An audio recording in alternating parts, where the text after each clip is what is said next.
Disney advertised with Kiwibots, fat brands with more acquisitions, and why TikTok is the place to be in 2022. That's all ahead on this week's Monday Minute.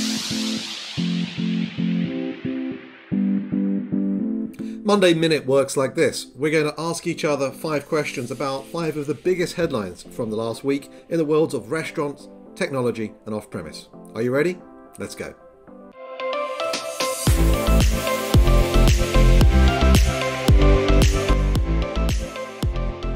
First question is for you this week, Carl. Goldbelly, the artisanal food marketplace, is launching a TV channel. What's that all about? So, interesting one, this, Meredith. I'm kind of curious to see what happens. Now, I wouldn't worry if you're working for NBC. Goldbelly is not a competitor. This is only going to be on their website. But what they are trying to do is they're merging culinary talent, folks that have been on Chef's Table and the kind of shows that we all know on Netflix. But they're also combining that with an e-learning style of content and then a QVC style shopping experience. So imagine you're watching the chef cooking a beef bourguignon and then being able to order that exact meal that you've just watched be prepared to your home. And I suspect it's going to be done certainly through things like meal kits and subscribers to meal kits, but also home cooks, whereby perhaps all the ingredients of those items are sent to you in a way that you can then prepare them yourself. So it's a really exciting new angle, I think, that is kind of combining these different mediums together. It's another way for restaurants to get all different ways of their names out there, if you will. And it's going to help show just why their dishes are special, using the celebrity endorsement angle of it to market themselves in a different way. And so I like it. I think it's going to be interesting to see the way the media and content connects things with people from being entertained to making a conscious decision on to buy something. You know, if you're watching something on the television and then it kind of connects to your phone, perhaps, imagine if the technology evolves to that place where then you're able to remove the traditional friction of the QVC experience. We have to pick up the phone or go onto a website. If the phone is actually prompting you to actually purchase what you've just seen, I think this could be a really good new way of connecting commerce to what you're watching. Yeah, and if we've learned anything over the last 20 years from Food Network and Instagram, it's that people love to consume food via media, but they also love to consume food. So connecting those two is smart. Okay, Meredith, our second question is about fat brands. They have continued their acquisition spree with the acquisition of Native Grill and Wings for $20 million. So that's 3 wing concepts now in a year. What's your thoughts on this? Well, they've spent almost $900 million this year acquiring various brands. And they now have 2,300 different franchise locations across the portfolio of brands as a result. And what they've been doing, which they announced that they would do 2 years ago, is putting these brands across the network. So you might acquire a company that has 20 locations, but now you have 5 brands that you can stick into that location. Very interesting. And so they're essentially creating a combination ghost kitchen virtual brand portfolio by combining these 2 things. Now, it'll be interesting to see if they can continue to get the added returns out of it. They said in 2019 that when they added wings to their Fat Burger base concept, it added an impressive amount of sales and also added incremental consumers who had never eaten at Fat Brands before. And I think that's certainly true for the first brand, maybe the second brand, but how many brands can you add before the kitchen gets, slowed down, mucked up, and confused? I think is an open question. So it will be fascinating to see how they combine these different brands across the portfolio and how those individual locations are able to execute.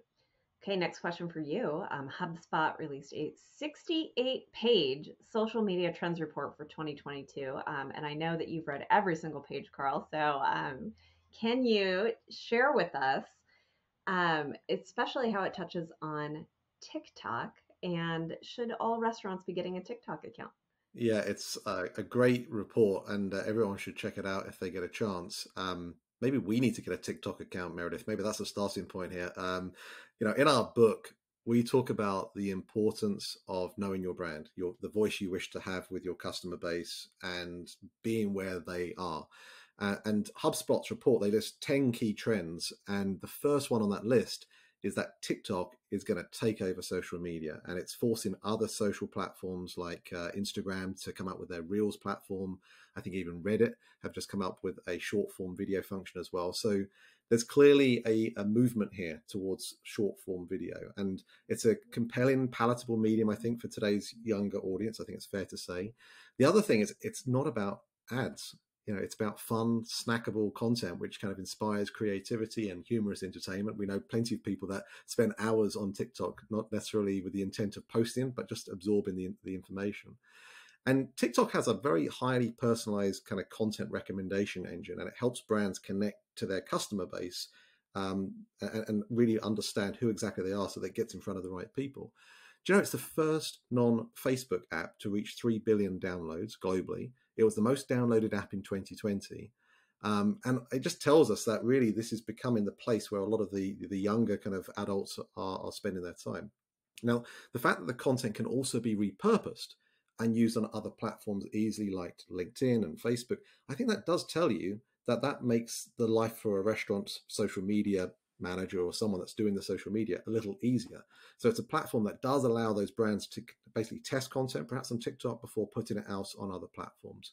Now, in July, they released something called TikTok Resumes, and that allowed users to post their resumes and apply to jobs directly through their platform. And 56% of those that did were aged between the ages of 25 and 34. And you know what? As a result of that, brands like Chipotle and Shopify have been mentioned directly and linked to this TikTok resume kind of content. So it shows the way in which this kind of omni-channel reach out to people is actually starting to fall into the restaurant world. So yes, I think we should begin a TikTok account sometime soon and seeing whether we can reach a new audience. Okay, our next question is about Jack in the Box.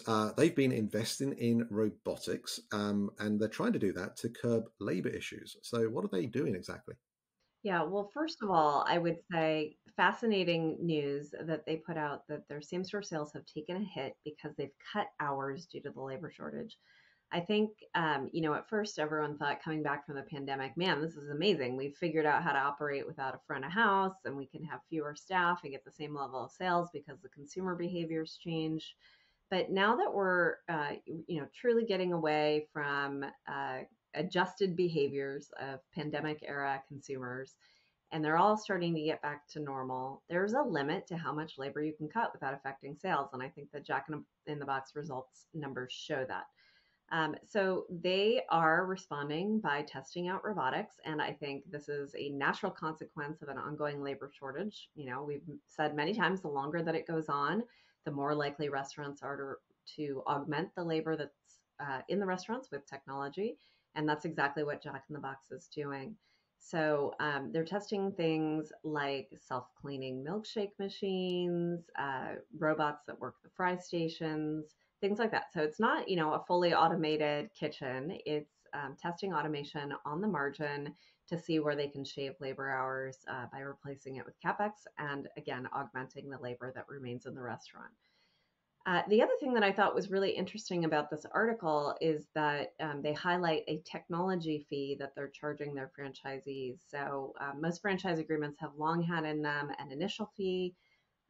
They've had in them a royalty, and they've had in them a marketing fee.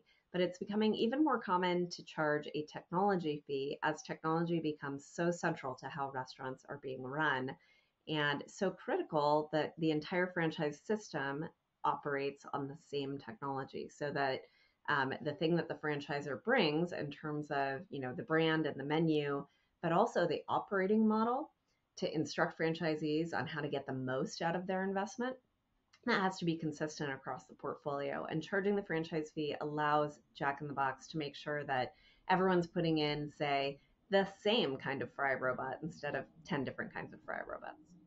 All right, last question. So Kiwibot delivery vehicles entered into an advertising partnership with Disney. Sounds intriguing. What's going on there? Yes, it's there's a couple of things I'd like to mention on this, and I'm going to start by talking about red buses, the big double-decker buses in England. And I mention that largely because, in the UK, bus advertising reaches 48 million adults over a 2-week period, making it probably one of the highest reach marketing mediums available. and particularly for that kind of 15 to 34-year-old demographic. And when you think there's 2.2 billion London bus trips done annually, it shows you that when there are vehicles moving along a road, especially in places like city centres like London, a lot of eyes get on them. So why do I mention that? Well, Kiwibot, as many of us know, are these small little automated vehicles, especially used on places like campuses and university colleges right now. And they're being used to deliver products, food and retail items. But Disney have collaborated with them in an advertising partnership. I think we'll see, first of all, in their theme parks, to basically bring the food to where the customer is. And a few weeks ago on the Monday Minute, we talked about queuing technology and the way in which Disney were doing a few things to be able to reduce the amount of time that people were standing in line, because when they're standing in line, they're not spending any money. But now we've also got this piece around the fact that when people are waiting to eat in line, that's also wasted time. So what about actually just having food being brought to you? So I love that functionality from a theme park perspective. But I think the main piece is this advertising. These robots, when they start becoming plentiful in number, they're going to be going all around, and people are going to be going, wow, this is really cool. And if it's just a plain white vehicle, that's great. But I think what Disney have seen is this is a great opportunity to be able to put some additional messages on it and use that from an advertising standpoint. So bringing that back to the top, maybe the robotic autonomous vehicles out there are going to be the new bus advertising feature of the future.